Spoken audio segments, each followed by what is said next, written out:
નમસ્કાર મિત્રો, હું છું ગૌરાંગ પટેલ. ગઈકાલે ગુરુ પૂર્ણિમા ગઈ. ઘણાનો મેસેજ આવ્યા કે સર તમે ગુરુ પૂર્ણિમાનો કેમ વિડીયો નહીં બનાવ્યો. તેમાંથી ઘણા મારા વિદ્યાર્થી હતા કે સર તમે કંઈ આવા વખતે કંઈ બનાવો વિડીયો, એટલા માટે.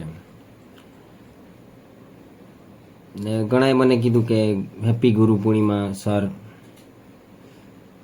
બરાબર. એ લોકોને મેં કીધું કે વર્ષો પહેલાં તમને મેં શું શીખવેલું, એ લોકોને મેં હું કાયમ કહું ને અત્યારે પણ વિદ્યાર્થીઓને દરેકને હું કહું કે હું ગુરુ નથી, હું શિક્ષક છું. બરાબર. કેમ કે શિક્ષકો છે ને પગાર લઈને નોકરી કરે, એમાં હું પણ એક આવી જાઉં. એટલે હું ગુરુ નથી. ગુરુ એટલે તો અંધકારમાંથી તમને ઉજાસ તરફ લઈ જાય, ખોટી દિશામાંથી સારી દિશામાં લઈ જાય. અને ગુરુનું કામ કેવું છે કે બિન આર્થિક પ્રવૃત્તિ છે. જે પણ તમને સલાહ સૂચન આપે ને એનું કોઈ દિવસ વળતર ના માંગે.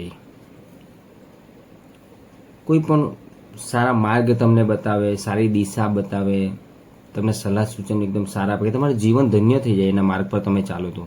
અને એના બદલામાં એ કંઈ ગુરુ કંઈ પણ અપેક્ષા ના રાખે, કંઈ લે પણ નહીં, ફક્ત આશીર્વાદ આપે કે બેટા તારું સારું થાય.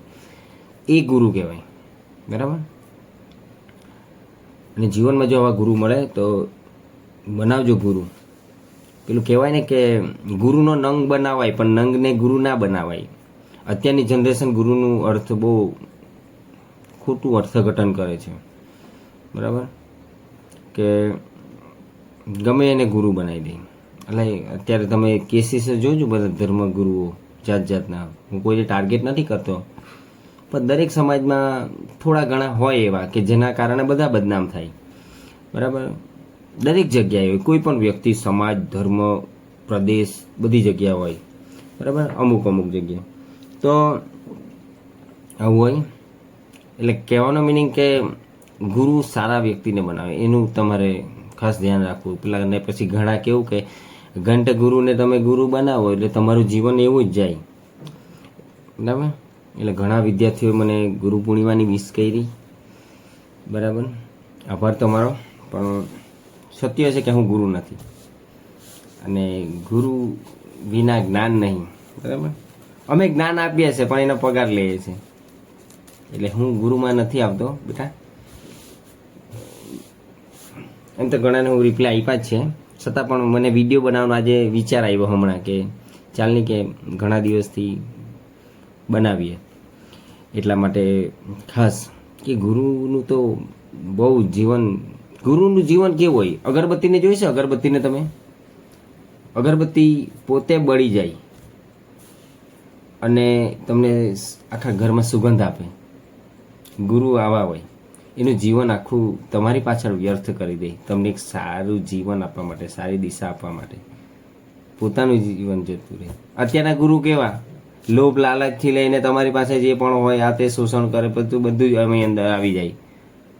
તો એવા ગુરુને ન બનાવતા. બરાબર. એટલે આશા રાખું કે હું શું કહેવા માંગુ છું એ તમે સમજી ગયા હશે. હું શિક્ષક છું, સાથે સાથે મને ટેકનોલોજીનો બહુ શોખ છે કે એટલે હું ટેકનોલોજીને અનેકવાર કોન્ટેન્ટ ક્રિએટર તરીકે નવા વિડીયો બનાવું છું.